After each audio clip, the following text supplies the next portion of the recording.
Oke, kita lanjut lagi ya. Nah, kita lanjut lagi, kita masuk ke ciri-ciri iklan baris ya. Nah, di sini ada 7 ciri-ciri dari iklan baris tersebut. Yang pertama, dia terdiri atas 2 sampai 3 baris. Kemudian informasinya itu terkandung di dalamnya hanya informasi penting saja ya. Nah, ditulis secara singkat, padat, dan jelas. Kemudian yang kedua, dikelompokkan sesuai dengan jenis barang atau jasa yang ditawarkan kepada halayak atau kepada konsumen. Kemudian yang ketiga, itu berupa kalimat-kalimat pendek yang biasanya menggunakan singkatan-singkatan untuk menghemat tempat.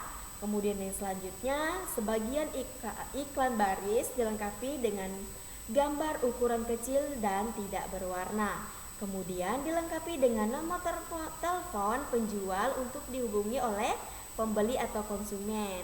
Kemudian tidak menggunakan ilustrasi grafis. Dan yang selanjutnya, yang terakhir, biaya pemasangan tergolong murah karena tidak membutuhkan tempat yang lebar.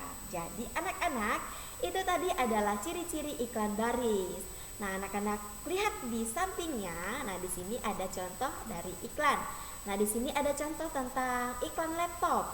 Dijual segera, laptop kondisi masih mulus. Segel garansi, harga 2,5 juta. Nego, minat hubungi nomor yang ada di bawah ini atas nama Ferry. Nah, kursus bahasa Inggris. Nah, di sini ada iklan yang kedua. Iklan yang kedua itu tentang kursus bahasa Inggris. Dibuka pendaftaran khusus bahasa Inggris ya. Ayo buruan daftar sebelum kehabisan kursi katanya.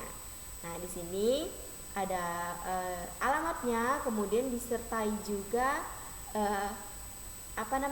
nomor telepon yang bisa dihubungi ya. Jadi ini adalah contoh dari iklan baris yang baik dan benar ya. Jadi semuanya itu lengkap, mulai dari alamat, kemudian dari harga, dan ada juga mereka tampilkan nomor yang bisa dihubungi agar orang lain lebih mudah mencari informasi tentang iklan tersebut ya.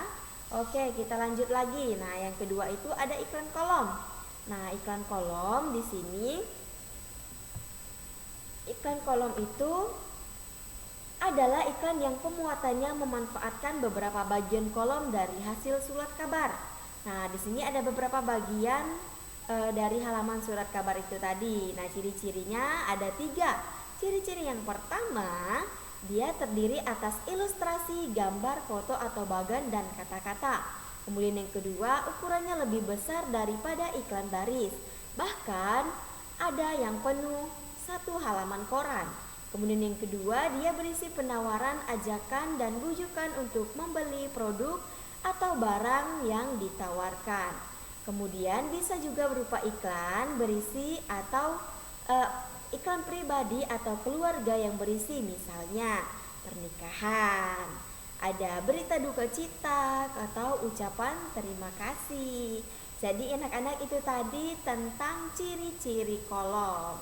Nah, perhatikan halaman berikutnya, halaman 123. Anak-anak perhatikan di sampingnya lagi itu ada iklan Toyota termurah, New Avanza ya, ready stock katanya. Di sini ada free hadiah tanpa undian. Nah, di sini ada iklan tentang Toyota termurah ya. Nah, anak-anak perhatikan di samping ini adalah iklan tentang Toyota termurah ya. Jadi kurang lebih seperti ini contoh iklan ya. Nah, kemudian kita lanjut. Nah, di sini ada beberapa pertanyaan. Nah, anak-anak bisa perhatikan di sini ada contoh iklan ya. Udara segar tanpa asap rokok. Nah, setiap orang punya hak untuk dapat menghirup udara segar di tempat umum, di tempat kerja, di dalam rumah, dan di tempat ibadah. Nah, di sini ada 1 pertanyaan ya. Nah, pertanyaan yang pertama kita baca bersama-sama dan kita akan menjawab pertanyaan ini secara bersama-sama juga. Jadi kita mengerjakan semuanya secara bersama-sama ya. Oke, pertanyaan yang pertama. Apa maksud dan tujuan iklan di atas? Ya, apa? Yuk anak-anak, siapa yang tahu jawab. Oke, benar sekali. Nah, maksud dan tujuan dari iklan tersebut itu adalah mengajak kepada masyarakat untuk menjaga kesehatan lingkungan dengan cara tidak merokok di tempat-tempat yang sudah disebutkan tadi di atas ini. Nah, Misalnya di tempat umum, di tempat kerja, di dalam rumah, dan di tempat ibadah. Jadi ini tadi ya tempat-tempat yang tidak boleh ada area rokok atau tempat-tempat yang tidak boleh ada orang yang merokok ya. Jadi itu adalah pertanyaan yang pertama. Kemudian pertanyaan yang kedua, termasuk bentuk iklan apa jika iklan tersebut dimuat dalam surat kabar? Nah, apa anak-anak? Ayo siapa yang tahu jika iklan ini tadi dimuat dalam surat kabar, dia dalam bentuk apa? Oke, benar sekali. Tepuk tangan dulu ya untuk teman kalian yang sudah menjawab dan terima kasih.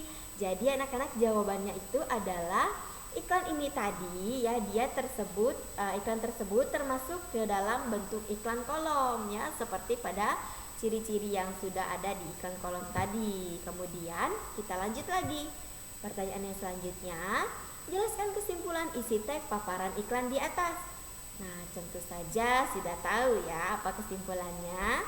Nah, kesimpulannya itu adalah iklan tersebut berisi himbauan atau ajakan untuk menjaga kesehatan lingkungan dengan cara tidak merokok di tempat umum, tempat kerja, di dalam rumah, dan di tempat ibadah. Jadi itu tadi kesimpulan dari iklan yang sudah ditampilkan ya, dari iklan udara segar tanpa asap rokok. Oke, kita sudah selesai menjawab pertanyaan, kemudian kita akan maksudnya kita akan melanjutkan pembelajaran kita di halaman 125. Masih tetap semangat? Semangat dong, tepuk semangat. Gimana tepuk semangat? Masih ingat gak? Tepuk semangat seperti apa? Tepuk semangat. Semangat.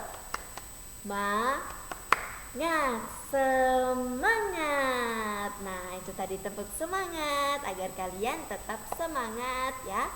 Jadi kalian tidak bosan karena kita akan melanjutkan materi yang selanjutnya. Oke, kita lanjutkan ya. Masih tetap semangat anak-anak ibu, karena ibu saja masih semangat loh. Masa kalian tidak semangat? Masih pagi loh ini. Ya, semangat pagi anak-anak. Oke, kita lanjut. Nah, Edo merasa haus. Tidak lama kemudian Edo mengambil segelas air putih lalu meminumnya. Edo mencermati iklan yang ada pada soal latihan yang telah dikerjakannya. Ternyata hari ini ia telah mempelajari iklan tentang air dan udara. Air dan udara merupakan benda-benda di lingkungan sekitar kita yang sangat dibutuhkan manusia. Nah, tahukah kamu, udara merupakan benda yang tidak terlihat oleh mata, namun sangat dibutuhkan oleh manusia, bahkan hewan sekalipun. Udara yang bersih dan sehat adalah udara yang kaya akan oksigen. Sedangkan udara yang telah tercampur dengan asap rokok, asap kendaraan bermotor, dan asap-asap buangan pabrik merupakan udara yang tidak bersih. Kandungan dalam udara yang tercemar asap-asap tersebut tidak lagi banyak mengandung oksigen. Kandungannya adalah sudah tercampur zat-zat lain yang sangat merugikan kesehatan dan berbahaya bagi kesehatan kita. Jadi anak-anak, ini adalah contoh dari udara yang sudah tercemar ya, tercemar dan bercampur dari asap pabrik ya. Jadi udara ini sudah tidak sehat lagi jika kita hirup atau masuk ke dalam paru-paru kita. Jadi itu nanti akan mengakibatkan kita sakit dan terserang penyakit ya. Nah, selain itu benda lain yang tidak kalah penting itu adalah air ya. Nah, air tidak hanya digunakan untuk keperluan ya. Nah, tapi di sini untuk kebutuhan kita seperti mandi, mencuci alat-alat rumah tangga, dan mencuci baju. Jadi air merupakan benda tunggal. Akan tetapi sebenarnya air terbentuk atas hidrogen dan oksigen. Nah, di mana hidrogen dan oksigen dalam air tidak dapat dipisahkan kecuali dengan reaksi kimia tertentu. Berbeda dengan tanah, dalam tanah dapat kamu jumpai adanya kerikil, ada batu, ada pasir, dan dapat kamu pisahkan dengan tangan ya. Jadi itu tadi penjelasan tentang air dan asap-asap atau udara yang bisa kita hirup ya. Jadi ada udara segar. Jadi udara segar atau udara yang sehat itu adalah udara yang belum tercampur dengan asap-asap pabrik atau asap kendaraan yang ada di luar ya. Kemudian yang air juga digunakan untuk kebutuhan kita manusia sehari-hari. Jadi air itu sangat penting untuk menunjang atau untuk keberlangsungan hidup kita manusia ya.